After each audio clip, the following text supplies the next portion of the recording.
My guest returning for a third appearance is Edward Dodge. Ed, why don't you introduce yourself and tell us what we're going to be talking about? Great. Hey, hi, Hart. It's great to be here again. It's always great to be on this show. Anyway, my name is Ed Dodge, Edward Dodge. I work in renewable energy, and I've been researching and writing about this stuff for a long time. I currently work in on the construction side of the commercial renewables industry. So we're building my company. We build solar, battery storage, and microgrid projects all over the USA. So I'm pretty hands-on with the technology. I've been at it for a long time, but I also spent a few years researching and writing about this stuff. And so what we want to talk about today is something I got into. At one point, I was doing a lot of work on industrial carbon capture, and I got trained by the Department of Energy and traveled around visiting industrial sites in different countries. And so I really got well versed on the numbers for, what people are trying to, actually grab in terms of raw totals of carbon dioxide. And it was only after studying it on the industrial side that I started looking at the numbers on the nature side. And I'd always had this sort of notion that somewhere in the back of my mind, I always thought that growing plants was going to be the solution for carbon dioxide. But I'd never run the numbers or really been acquainted with how the numbers really looked. I don't think the science hadn't really progressed until relatively recently in certain respects. But anyway, I was really blown away when I started digging into regenerative agriculture, soil carbon, and the amounts of carbon that can be uptaken through not just forests, but through the raw totality of our ecosystem. So it's jungles, forests, but especially soils and regenerative agriculture and permaculture, sort of all over the place. Anywhere you can grow plants and restore soils, that the tons and tons and gigatons of carbon, just the numbers climb really quite rapidly. And you see that when you translate atmospheric carbon dioxide to soil carbon, that the numbers are actually pretty readily able to be dealt with. And that soil carbon can absorb atmospheric carbon dioxide in large orders. Okay, so I'm on board with the power of soil. Soil has a tremendous capacity to store carbon, a tremendous untapped capacity to store carbon. In fact, over the course of human history, we have released a whole lot of carbon from the soil. Part of it's through deforestation, because when you deforest, the soil degrades and there's erosion. Part of it is from plowing, because when you plow, you destroy soil carbon and there's erosion. And so I'm totally on board with that. So share with us some of the details and your proposals. Yeah, so I've got a couple of visual aids here. The first one is just a simple representation of our raw totals of carbon dioxide. And so the latest numbers are around 36 billion tons. Let me share the screen. All right, great.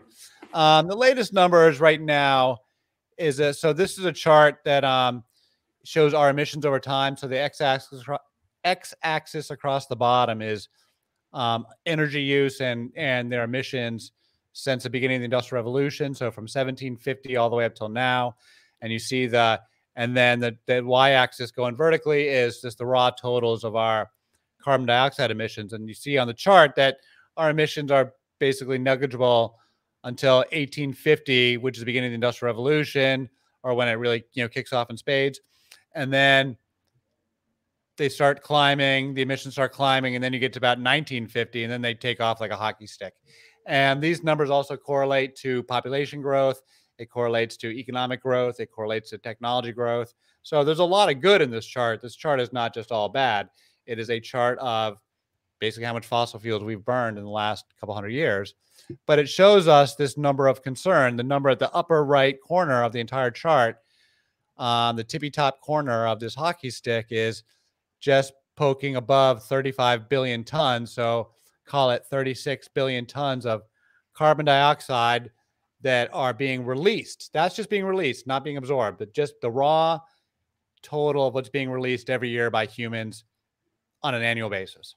So that's a lot. Seems like a lot, right? Seems like a very big number. Let's recap that just a little bit. Yeah. Right. And if we do this right, we might even be able to have the listening audience understand what we're talking about. So we're going Okay. back from 1750 to the present, and we're showing annual carbon emissions. And this is gross annual emissions. It does not count, it is not net carbon emissions. So if it were net, it would be less. It would account for the drawdown that occurs naturally through photosynthesis. Photosynthesis is where plants take carbon out of the air and they store it in their cells, and they even store it in the soil. And so that's the only carbon capture, natural carbon capture that I'm aware of. You know, Well, plants, oceans, including oceans too. phytoplankton and things like that. There are microbes that also serve to capture carbon, and so. Yep. But yeah, natural drawdown, and that's what we're going to get into next. And that is the name of the game here. Industrial carbon capture can't, even if we scaled it out, would just be nibbling at the margins of all this. But let's go to natural carbon capture. So let's zoom in here. This chart is slightly old, so it's slightly out of date. The numbers are marginally lower than the current charts, because this chart's probably 10 years old, but I picked it because it's simple and it's easy to read. The other charts are like even more complicated and would take an entire set hour just to explain what the numbers are. But this chart came out from the Department of Energy. This is a U.S. government chart from a few years back. And so the first thing to explain is that whereas the previous chart was carbon dioxide, this chart is now just carbon. So they've gotten rid of the oxygen out of the carbon dioxide. Now we're just talking about Let's take just a minute. I'm going to take a stab at explaining the difference between carbon and carbon dioxide. So, okay. Carbon dioxide is carbon dioxide has a carbon atom and two oxygen atoms. Oxygen has an atomic weight of 8, and there are 2 of them, so that's a total of 16. Carbon has an atomic weight of 6, so that's that's a total of, so you have 6 over 22 is the 22 is the total atomic weight of a carbon molecule. 6 is the amount of carbon atomic weight of the carbon in the carbon molecule. So 6 over 22, or 3 over 11, is the ratio of carbon to the weight of carbon to the weight of carbon dioxide. Did I get that right? Yeah. Yes. And so to skip just to the Cliff Notes endpoint, the ratio is 3.67. So it's 3.67 tons of carbon dioxide translates to 1 ton of carbon once it's gone through the plants and turned into soil. And so our 36 billion tons of carbon dioxide are now all of a sudden 10 billion tons of soil carbon that we need to account for. And that's annual emissions. And that's annual. Total annual emissions. Yep. So now if you look at this chart, that 10 we're saying on this chart is this 9. As I was saying, this number is slightly low.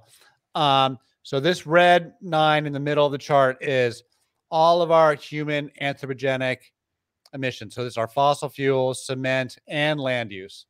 So all of our cutting up ecosystems and agriculture and all this stuff that are contributing to emissions. That's the 10 that's going up in the air. Now, I want to look at some of these other numbers just to like show the audience. Actually, we're blocking the one there. Anyway, I'll change the view so they can see yeah, it if better. you put mine on the right, there's because all these numbers are kind of equally important.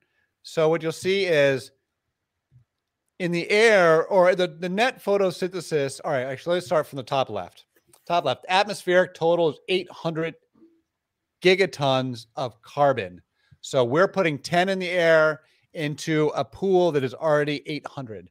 So that is a very large number. Gigatons means billion tons. Gigaton is a billion tons, exactly. So 800 gigatons of carbon are already in the atmosphere?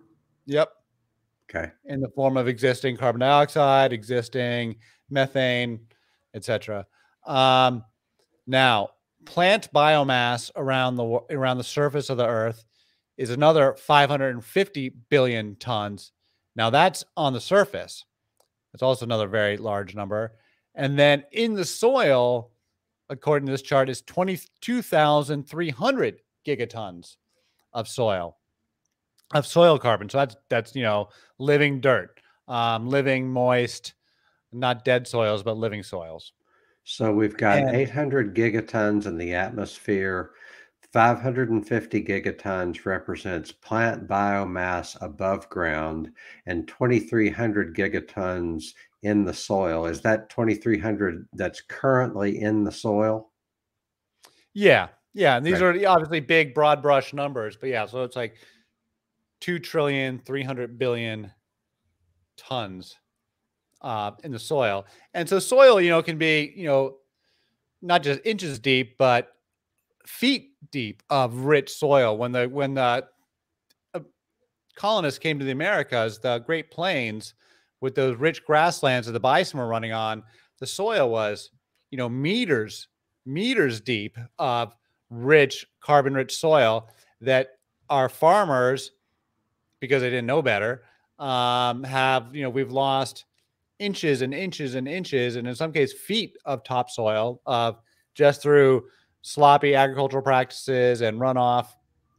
And that accounts to, billions of tons of soil carbon that, if we were just simply to restore the soils to what they used to be, would more than absorb um, that 10 gigatons a year. The Right. other number we didn't get into was that of that 10 going up, half of it is already being drawn down. One quarter of it into existing photosynthesis, and another quarter of it into the oceans. And that is somewhat how bad with ocean acidification.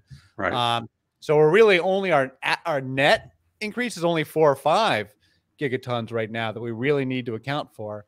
And that, I just feel like it's a way easier task to account for that by nature than to account for it by trying to shut down our energy systems. Right. So we have carbon emissions, carbon going into the atmosphere, partly from fossil fuels, partly from land use, such as soil degradation, deforestation. So that's what's going out. And then what's coming back in includes photosynthesis. Carbon dioxide comes into the plants and into the soil through photosynthesis and other biological processes. And it also, so that's a good thing, but it's a bad thing that carbon dioxide, when it comes in contact with the ocean, it becomes part of the ocean in the form of, correct me if I'm wrong, carbonic acid. And that carbonic acid is very bad. To me, this is the main reason carbon dioxide is a problem, not, in my humble opinion, not primarily as a greenhouse gas, because there are other greenhouse gases and there are other means by which the atmosphere gets heated. But you have acidification of the oceans, which takes any animal that has to form a shell or a skeleton has a harder time of doing it when the oceans are acidified by carbon dioxide. And this not only affects the biological life and the ecosystems of the ocean, but it affects what else was like? Oh, the carbon cycle. If oceans are acidified and the ecosystems are not working as well, then not as much carbon dioxide gets absorbed by way of healthy natural processes. Yeah, and so I have not actually studied the ocean carbon cycle nearly as much. So, how much is it being absorbed by the chemistry of the water, and how much of it is being absorbed by like microbial critters absorbing the carbon dioxide in the water to as a source of food? Do you know? Yeah, I don't know the ratio there. I would only say that as the ecosystems of the ocean are degraded and compromised, there's going to be less natural, absorption of carbon. Yeah, I mean, I certainly agree with that. And one thing these charts don't get into is the quantity of carbon in animals too. So, like, all of the wildlife, all the biodiversity, all the animals living on the land, they are also made of carbon. And so like the birds flying in the air and, the animals running around, um, they're also part of the carbon cycle as well. Like they are drawn from the earth. We come from the earth and we return to the earth. And so Mhm. the more that we can restore our wildlife and our ecosystems and our biodiversity, the more we can, suck down these carbon emissions that our industrial policy has been failing to budge. I couldn't agree more. If I may digress on that point just a bit, and then we can get back to your diagram, and that is, I like to say it is ecosystems that absorb carbon. They also absorb water, which is very, very good, but no, I won't get into that. But it is ecosystems that absorb carbon. You hear from time to time an article that says this or that crop is really good at absorbing carbon, this or that, like bamboo. You take one plant and say, look at how much carbon this absorbs. I even saw an article the other day that was talking about taking crops, growing them, and then burying them in the ground, which I thought was a bit much. But ecosystems absorb carbon. Yeah, a little bit over the top. But ecosystems absorb carbon because all living things are made of carbon. We eat food that is made of the caloric content of our food is carbohydrates, proteins, and fats, all of which contain carbon. So we as living beings, all the animals as living beings, all the microbes and the fungi in the soil are living beings. And if any given space, you can have an ecosystem that is increasing in health, then that is going to absorb carbon and water, but we won't talk about that, absorbing carbon into that space. Conversely, if whenever we're degrading ecosystems, we're not only releasing carbon, but we're going forward, we have compromised the ability of that space to absorb carbon. Don't get me started. Yeah, I mean, preach on. I mean, it's a vicious cycle, and it's either a virtuous circle or a vicious one, depending on how we interact with it. And we've just been cutting our ecosystem to pieces, and certainly since the start of the Industrial Revolution, indigenous people did a lot to manage the land. They were hardly passive. Like the Native Americans were very active in reshaping the land, but they always did it either intentionally or unintentionally, but they did it with an eye of increasing the productivity of life. And they were always cognizant of increasing the productivity of life. And they never like left behind these burnt out husks, of like just just an empty hole in the ground, which we in the West seem to enjoy doing. Yeah, we like it. We like cutting down all our forests and leaving behind an empty field, Right. Um, So you want to get back to your diagram? Sure. I mean, the biggest one is well, we did talk about how this year this number the red numbers are well, that's what the numbers we're trying to deal with. So some of it's out of the 9 on this chart, 3 is going back in photosynthesis, and 2 is going back into the ocean, which we discussed. So let's explain this a little bit more for the benefit of our listeners and also for the benefit of me, because I'm not quite following yet. So we have atmosphere, you have 120 plus 3. What does that mean? All right. So the 120 is the net photosynthesis cycle. So 120 going down and 60 going up here and 60 going up there. So you got 60 from microbial out of the soil and 60 out of plant respiration. That's 120 going up and 120 going back down. So Making this is interesting. Let me please That's the summarize this virtuous briefly, cycle. and then I'll let you get on with it. Yep. So through photosynthesis, are we talking gigatons? 120 gigatons of carbon per year go from the atmosphere through the plants and into the ground. And but through plant respiration. So respiration is kind of the opposite of photosynthesis. It's a metabolic process that both plants and animals do. And like when we breathe out, we're breathing out carbon dioxide.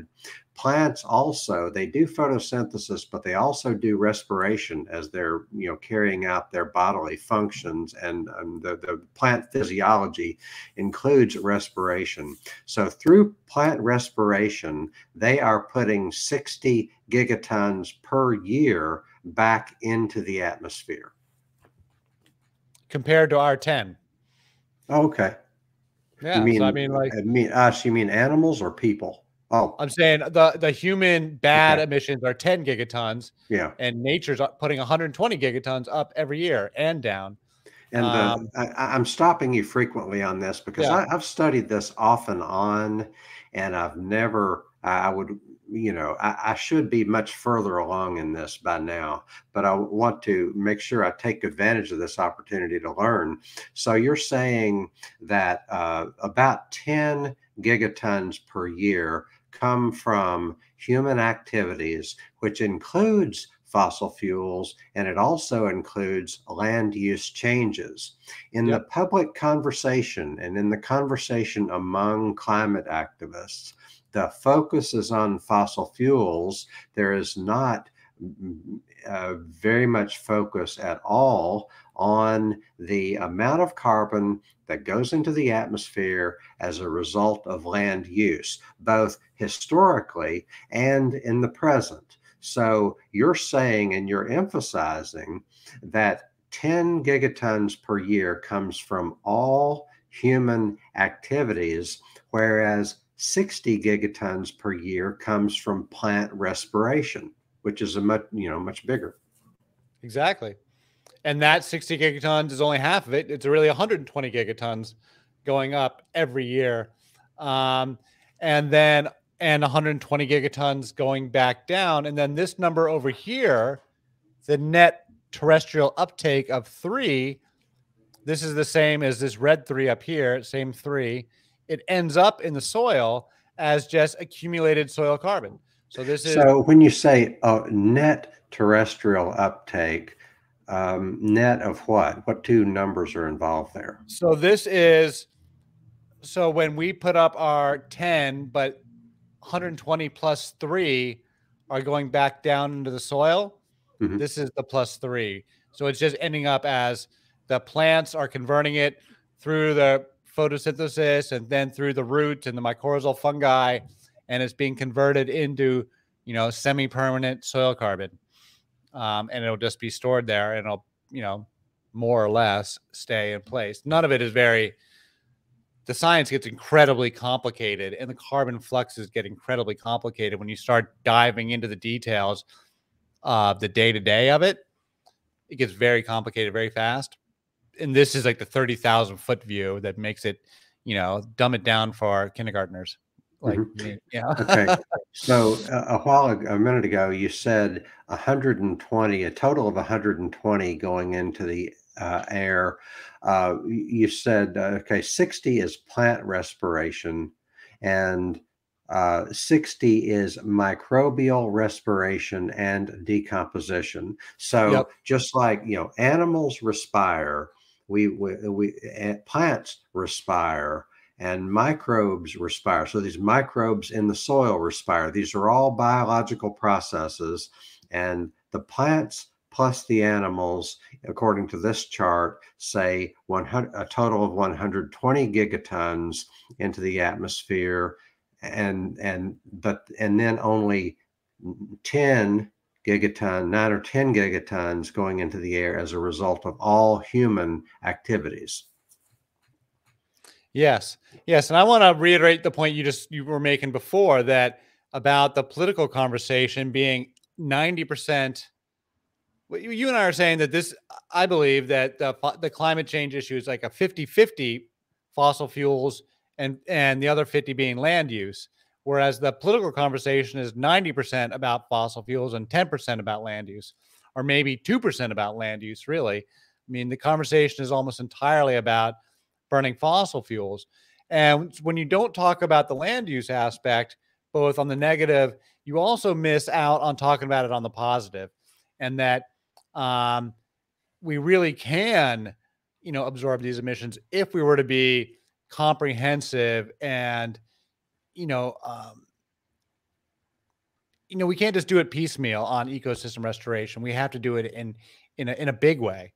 But a lot of the activists actually really will talk down this kind of thing because they say it's giving license to the fossil fuel industries to stay in business, and they make it very clear they want to put them out of business. Um, it's not my goal. I'm not trying to put anyone out of business. I want them to clean up their act. I want them to not be polluting. I want them to be good citizens, but I don't want to put anyone out of business. Well, to me, the main issue there is, I mean, I think a certain amount of fossil fuels is, for one thing, it's inevitable. For another thing, there are certain things that fossil fuels do that can't be done easily with any other means, or can't be done at all by any other means. And I just think there are, the real problems lie in pollution and governance and corruption and a political system that is completely out of control in the sense that it is not public oriented. It is not of the people, by the people, for the people. There's a lot of things that we could do that are positive, but when we dumb everything down and we simplify it into get off fossil fuels or 100% renewable energy, and when we say, okay, renewable energy is fine as long as there's economic growth. And I know you and I might have a little different viewpoint on that. But anyway, there's just it's I was going to say it's governance by slogans, but it's really manipulation and controlling people by way of slogans and oversimplified notions and everything. But I Yeah, digress. I know there's too many no, things for us to talk about there, but the danger of turning slogans into policy. yeah. And they say the road to hell is paved with good intentions. People can be thinking that they're doing the best. They may have the most perfect intentions in the world, but if their policy proposals are bad, it doesn't matter how good their intentions are. So, yeah, it's sometimes we're better off not doing anything at all to a certain extent. But no, my issue with fossil fuels is that they're toxic and polluting, and so we should eliminate the toxicity, but keep the fossil fuels that are non-polluting, which is natural gas, which is methane. Methane is non-polluting. It doesn't harm any fish or animals or birds or us or anybody. You could say it's a greenhouse gas, but it is non-polluting. It is non-toxic, and it's a wholesale replacement for diesel and coal across the board, and we can absorb all of the emissions in the soil. And we can make methane because it's renewable. So we'll just have this virtuous circular economy where we just make methane and harvest methane, which is like an unlimited resource, and then grow the heck out of our plants and have beautiful gardens everywhere. That's my vision. Sure, I can be on board with that. So you've also talked about DMI, which is DME. a DME, okay, which is it could be a clean substitute for diesel, right? Yep, it sure is. It already exists. It's dimethyl ether, DME. It is literally dehydrated methanol. So methanol is just as methane is the simplest hydrocarbon, one carbon atom with 4 hydrogen atoms, CH4. Methanol is the simplest alcohol, so it is methane plus one single oxygen atom. So it would be CH4O, but it's really CH3OH. Anyway, I digress. It's methane plus an oxygen atom. And then with you literally take some water out of it, H2O out of it, and you get dimethyl ether, which is CH3OCH3. And the beauty of dimethyl ether is what it is that it is like methane, it is totally non-toxic. It does not harm. If you spill it on the water or if you spill it on yourself or on the ground, it doesn't harm anything, and it floats. So it evaporates quickly. It doesn't contaminate anything. It's like a synthetic propane. So it actually can be blended with propane, and it's used in large quantities already. It's already in industry.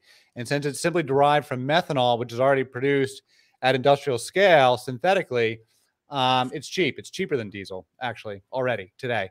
Um, and they use it in Asia in large quantities. They are blending it with conventional propane um, in an 80-20 or ratio, and they use it all over Asia. In America, we're not really using it as a fuel because we have loads of propane.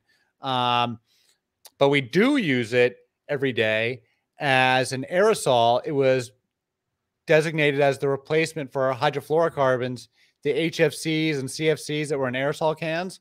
When they got rid of those, they replaced them with DME. And so that's the non-toxic, eco-friendly replacement for those ozone depleting molecules that they banned a few years back. So we're already using DME already today. Now, as a diesel fuel, it has what's called a high cetane rating. So gasoline is rated by octane. When you fill up your car, you're looking at the octane rating. Diesel fuel, it's rated by the cetane, and that because there are different types of engines. I don't know how much I need to talk about engines here, but anyway, diesel engines are compression engines. They don't use a spark plug, so you need a high cetane rating. Cetane is how it performs in compression engine. So DME has a super high cetane. It works great in diesel engines, but it does require a purpose-built engine. It can't just be like, it's not as simple as just like plugging a DME fuel tank into an existing diesel. It's the same engines, but there's enough modifications that you do need to have it kind of be purpose-built. I have another question, and then we can get back to the chart that I don't think we finished. And my question is, how can I understand if DME is clean when it's burned, and if it's spilled, it's non-toxic, all that's great. But how is DME produced on an industrial scale?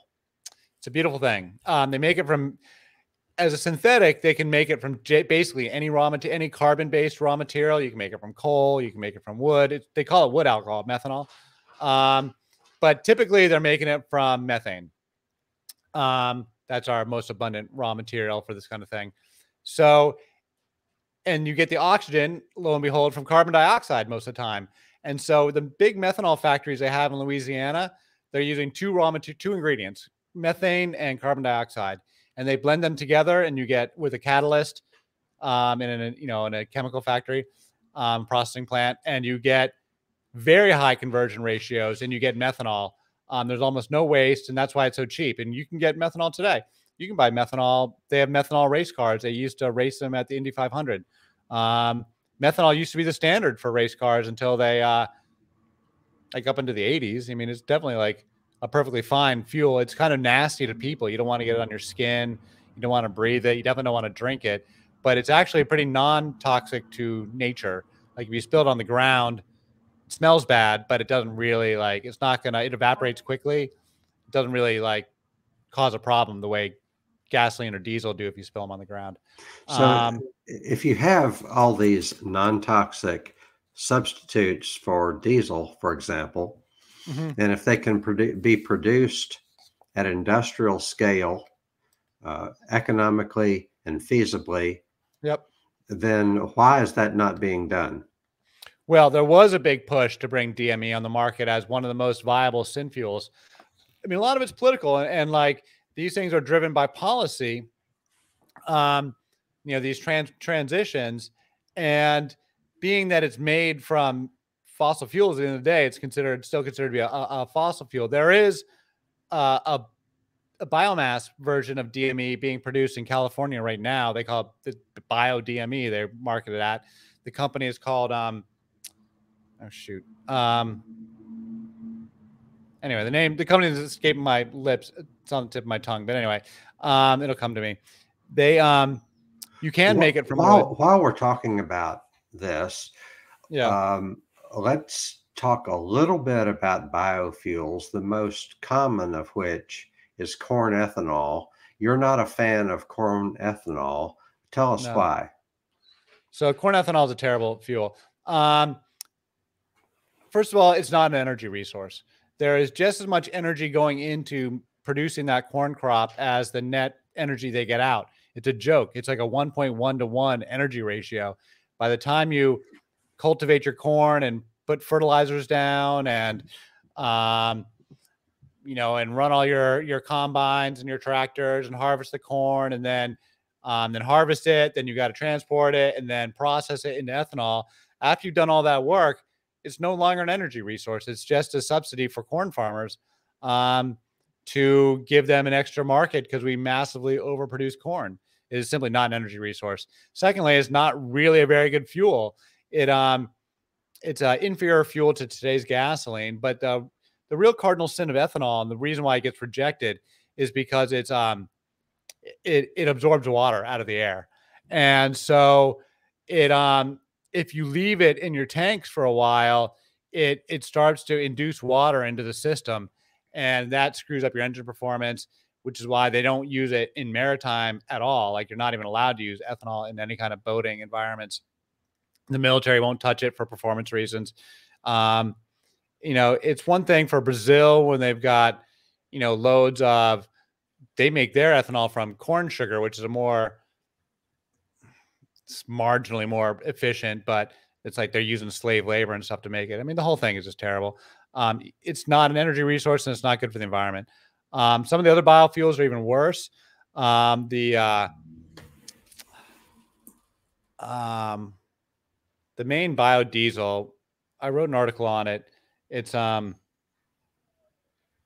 forgetting the term on it, but again, not a very stable fuel. It's not actually diesel fuel. It's like a facsimile of diesel fuel, and very rich in there's a lot of oxygen in it, and they have not been stable fuels in the engine, so they've had very poor engine performance. All the various biodiesels.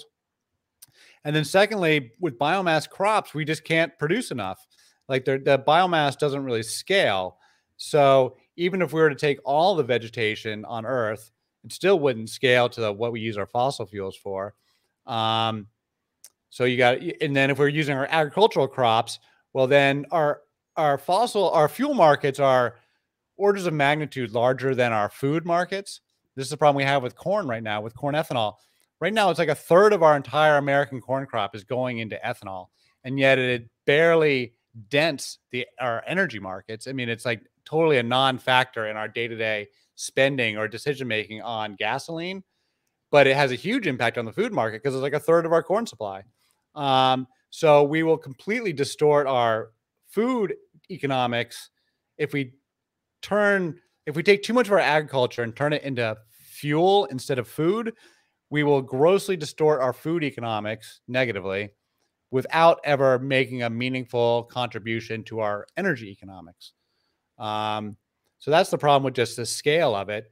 Then secondly, it's that the fuels are not a superior, they're a lower quality fuel in almost every capacity than today's gasoline and diesel. And so let me share some thoughts that come to mind. And that, this gets to my main concern about the whole climate conversation. It is so dysfunctional in that we don't have functional governance at the national level, at the state level, et cetera. We don't have a conversation that is of the people, by the people, for the people. Therefore, we don't get policy that's of the people, by the people, for the people. We have a media that is captured by those that have the money to own the media. A friend of mine said freedom of the press, or there's a free press if you have the money to own one. Yeah, exactly. Freedom of the press is for those who have the money to own a press or own the channels of communication. And you have regulatory capture. Whenever there's regulation, whether it's EPA, Department of Energy, pharmaceuticals, whatever it is, the regulatory agencies are captured by the very companies that they're supposed to be regulating. But more to the point, our public discourse is captured and run by people that have the power to reduce everything to slogans like, corn ethanol is supposed to be renewable energy, despite the fact that it takes as much fossil fuel to make it as you get out of it. And then you have all of the side effects in terms of these corn crops require heavy tillage, uh, heavy use of synthetic fertilizers and synthetic toxic pesticides. Everything that's wrong with agriculture is right there if you look at corn ethanol. It is literally, it is literally like it's like the synthesis of all the worst aspects of agriculture can all be consolidated in the corn ethanol market. So now that we've solved that problem, let's go back to But there is one good biofuel, which is methane. Methane is simultaneously our most abundant fossil fuel and our most abundant renewable fuel, and it's the one renewable fuel that's the same molecule as the fossil fuel version of it. It's not similar enough to be used in a blend. It's literally the exact same molecule, and it's been wildly productive and it's wildly cost effective. Whereas corn ethanol requires all these subsidies. They've been selling methane from landfills just to get rid of it. They invested in the landfill guys. Well, I mean, the EPA told them they had to, but they were quickly able to profit from the regulations when the regulations were smart. So the EPA told them, we can't allow you to have all of your landfill gas just venting out. So the guys stuck pipes in the landfills, captured it all, cleaned it up, and sent it onto the grid, onto the pipeline grid. And now they're making money on it. And now they got the same kind of renewable energy biofuel credits that the corn ethanol guys get. And so now they are in the biofuels business, and they're by far the most successful biofuels is the renewable natural gas by a country mile. So the free market will take care of it, right? Well, when common sense is allowed to prevail, Yeah. It will. Yeah. I put free market in quotes because it's not a free market as long as there's so much government policy I want to add something to what you were saying before about regulatory capture. I would also add we have science capture. We have academic capture. Mm-hmm. Because when you go on to the research, now I worked at a big research university for many years. I saw how the sausage gets made. And science is expensive. It requires very expensive funding. Most of that funding comes from the government, which is got all this regulatory capture we were just talking about. But the funding that doesn't come from the government comes straight from corporations. So you wonder why we've had such terrible nutritional advice coming from the government since the 1960s. It's because it's all been distorted by agribusiness funding the nutritional research. And so we get all this distorted science that's being funded by one corporate funder or another. You got the sugar guys that want to make salt look bad, so they fund research to make salt look bad and divert people's attention from looking at, the health effects of sugar. And then, 20 years later, the mood has changed. And now sugar is bad and salt is fine. There's always one corporate interest or another that's distorting the conversation. It feels like. I hate to be such a cynic about it. So the reason that what you just said is hardly ever talked about. You can talk about corruption in government. You can talk about corruption in the military. You can talk about corruption in the pharmaceutical industry. But I have almost never heard anybody talk about corruption in science or academia.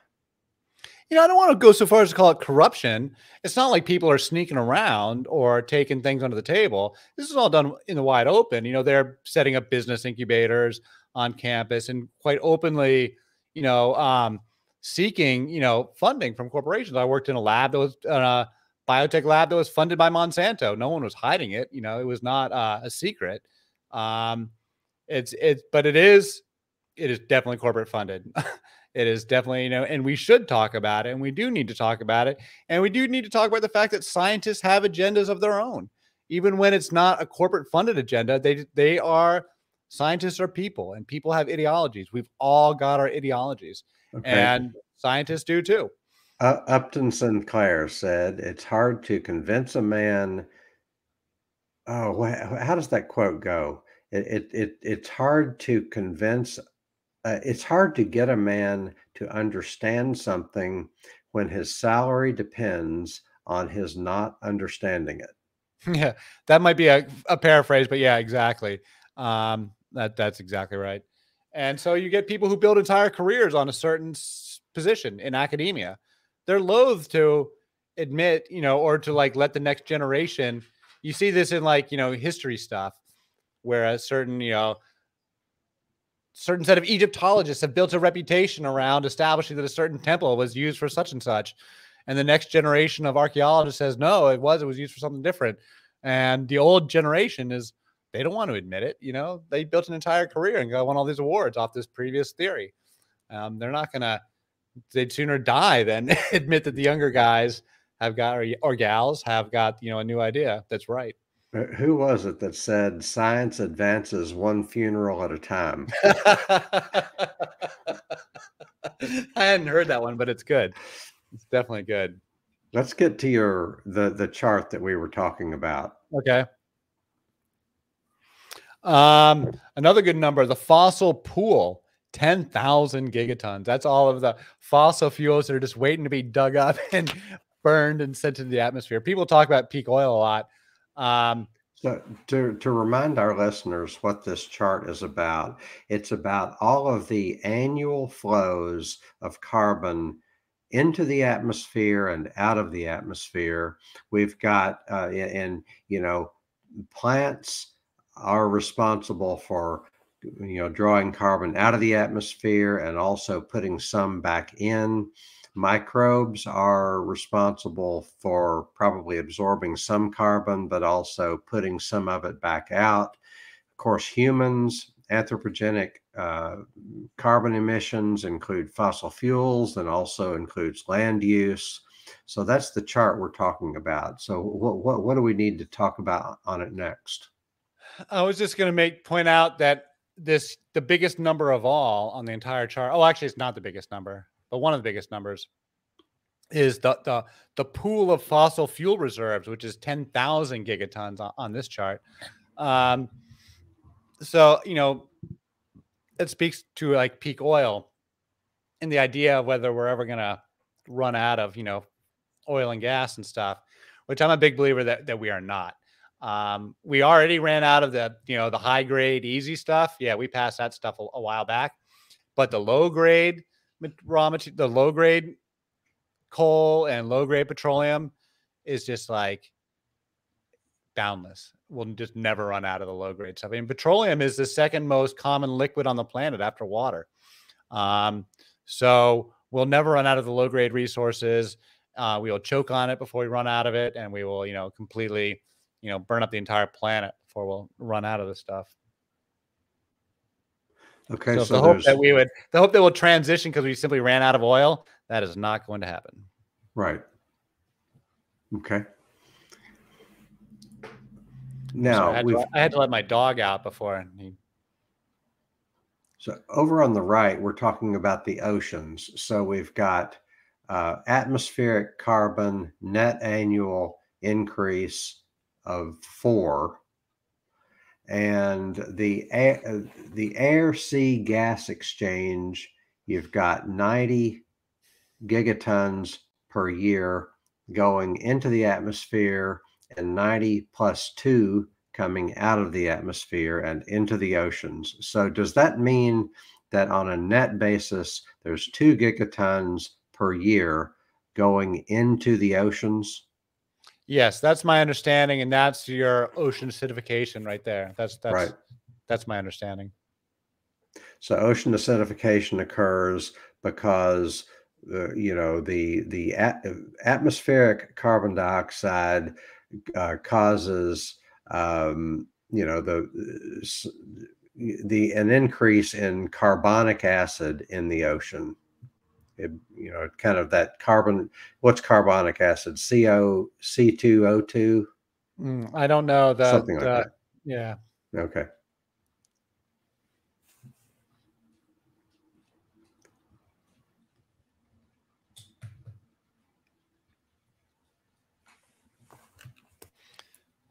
And yeah, I don't really study the ocean stuff as much, so I don't really have as much um, uh, to contribute. It's a very complicated I mean, scientists are specialists in that subject, and I am not. Okay. So what else did you want to talk about? Well, I mean, that's really it. I mean, it's just that um, after having studied this stuff for, a number of years, I was always hands-on with technology. So I had been hip to um, the marriage of renewables and natural gas for many years, but I hadn't ever gotten my head around the soil carbon numbers. And this was the last piece of the puzzle to come into place for me personally. And these numbers really blew my mind. Oh, and the other one is like how much soil, how much carbon is actually, what is a relevant estimate of our ability to absorb carbon on an annual basis? Like, what can one farmer do? And so, one number that I saw as sort of a rule of thumb is that um, an organic farmer, a regenerative agriculture farmer, can absorb on a pretty normative basis 1 ton of carbon per acre per year on an ongoing basis until it kind of saturates at a certain point. But it will saturate depending on your soil types, and different soil types have different depths and complexities to them. But basically, 1 ton per acre per year is actually a relevant number for a farmer. And when you think about what 1 ton of carbon looks like in terms of dirt that you would actually spread across an entire, imagine an acre. An acre is roughly the size of a football field. And imagine 1 ton of dirt. That's like one bucket load in like a Bobcat loader. Like if you go to buy mulch or something, or go to buy, gravel, 1 ton of gravel is like one bucket loader's worth, like not even a very big bucket loader, like on an excavator, it's not a huge quantity of material. I mean, an average car is 2 or 3 tons, right? So we're not talking about like this massive 1 ton in a compact dirt is not that much. And so when you spread it out over an entire acre, you're talking about a very thin layer, like, so many millimeters really spread out over an entire acre. And when you talk about hundreds of acres across an entire farm, you see how, a thin accumulation of soil carbon every year in and year out, that the numbers would really add up really, really fast. And they would really climb exponentially. And they would hit one of these hockey stick charts too, if we could really start to see our forests start to rebloom again and the wildlife really come back in large quantities. Mhm. I'm going to need to take my dog out here pretty soon. Okay, go ahead. Do you want to pause it for a minute? I can't pause it, but I can edit it. All right. No, it's all right. I mean, I would have to stop. How much time, how long we been on here? 52 minutes. Okay. No, we can go for 10 more minutes. You can wait 10 minutes, dog. Yeah, I would, if you, can you put him in another room, or were you just going to take him outside? Well, I have to like walk him out because I'm in an apartment. Okay. It's all right. We can wait 10 minutes. He's a good dog. All right. So what you're saying is consistent with my understanding. David Johnson is a big name in regenerative agriculture. He's a professor at, let me see if I can get this right, at University of California, Chico State. Okay. And also University of New Mexico. He has devised something called the Johnson-Su bioreactor, which is a way of making compost. Okay. And it makes compost that is fungal rich. It's a fairly low labor method of making compost. You start with wood chips or leaves, something like that, and you make it so that it can get air, so that it's not anaerobic. And then in a warm environment, in 1 year, you have very fungal rich compost. And if you take that and add that to the ground, then it makes for fungal rich soil, which is among the best soil. There are a few crops that wouldn't like that, but most of them would. And the calculations that I've seen are something on the order of 10 tons of carbon per hectare per year. And a hectare Yeah. is 2.5 acres. So you're talking about roughly 4 tons of carbon per acre per year. And like you said, that can't go on forever, but it would definitely be going in the right direction, and it would be healthy in every way. We're talking about farming methods that would change from what we have now, which is heavy chemicals to no chemicals, heavy erosion to very greatly reduced erosion, heavy tillage to much less tillage. We're talking about this is what would make farms wildlife habitats instead of a war zone against wildlife. So, Yeah, absolutely. Hedgerows and, contiguous connections of trees between properties, so you can have wildlife corridors that extend. Lots of little things like that, like buffers around the edge of the fields that capture the runoff and keep them from going so much into the waterways. All these little things, and if we pay, again, my point before about farmers are going to do what they're subsidized to do and what what the policies tell them to do. And if we paid farmers for the quality of their soil, one idea I've had is to use the money from a carbon tax, and which could be, depending on where you set the values, on order of $1 trillion a year. Take that money and pay it all back to farmers and landowners and ecosystem managers, and just put all that money back into our ecosystems one way or another. And that alone could be transformative of rural economics and, farm economies. But pay our right. farmers to restore the soil. And in so many of these policies that you and I would recommend, it's not as if there's a trade-off. It's not as if you have a both and going on. You have this can be profitable for farmers and good for water quality and good for soil quality and good for wildlife and reduce the toxins in our food, our air, our water, Yeah, I mean, and strengthen local economies because there would be less. The agriculture system we have now and the food system we have now is under the grip of agribusiness monopolies and food monopolies, which are bad for the consumer, bad for the farmer, and bad for the environment. yeah, because their entire model is an exploitation model, and we have a cultural, moral, economic model that says exploit as much as possible, and profits are the sign that, the ultimate sign of goodness. But That's the sign that you're doing a good job. it's profits for a few.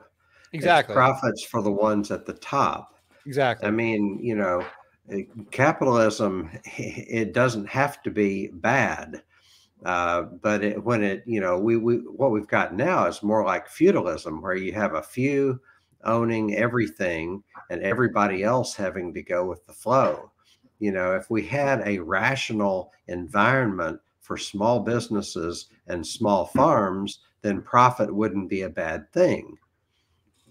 Or even just the moral values to tax the rich and feed the money back to the poor people. Mhm. Like, just redistribute some of the money. It's not, doesn't even have to be that radical about it. Like, Robin Hood, kind of carved this idea out a long time ago.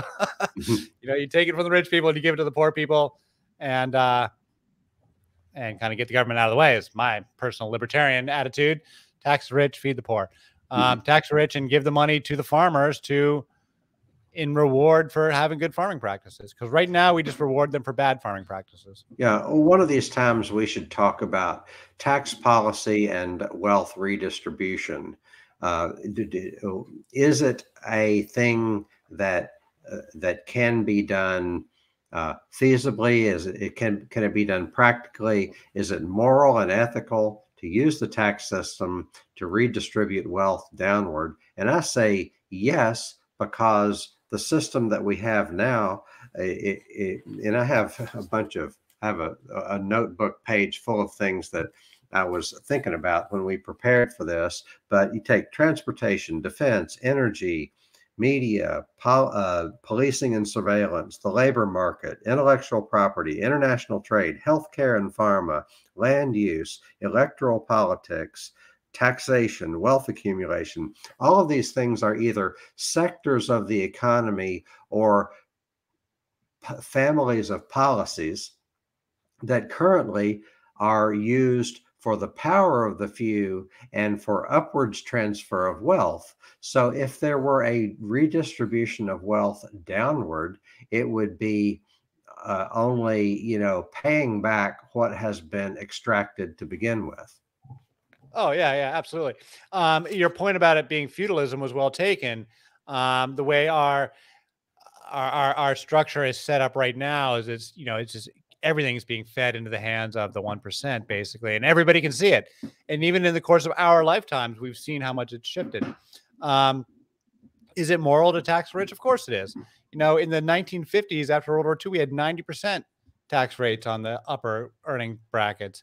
I'm not saying we have to have that high a tax rate, but we do have to have a more moral playing field. Frankly, I think the upper class have really lost their moral, if they ever had them, but they're lost their moral bearings. I mean, they run this risk, to themselves of just getting a revolution against them if they, are too exploitive. So let's take a couple of minutes, and we started out this conversation talking about carbon going into the atmosphere, carbon coming back down into the atmosphere. Take a couple of minutes to sum that up. Yes. To me, the biggest untapped solution set in this entire climate change debate is land use. We have neglected the land use aspect of this conversation for far too long. That land use has been underappreciated as being part of the problem of our carbon dioxide accumulation, and it's been underappreciated as part of the solution of our carbon dioxide accumulations, imbalances in the atmosphere. I'm being someone that's hands-on with technology. I'm pretty unconvinced that we're going to be able to dramatically reduce our carbon dioxide emissions from fossil fuel use, just because I think we are going to continue to need them for the time being. But that we can ramp up our ecosystem. We can by restoring our ecosystem, we will both stop one source of our carbon emissions, but we will also restore the carbon sink that used to exist that can absorb all these carbon emissions and then some. And if we restore our ecosystems and our wildlife biodiversity to a sufficient point, we could absorb all these emissions and then some and get back to a circular economy and a balanced system. That sounds great. Edward Dodge, thank you so much for joining me, and we'll have to talk again soon about some of the other issues that we raised today. Thanks, Hart. It's always great to talk to you.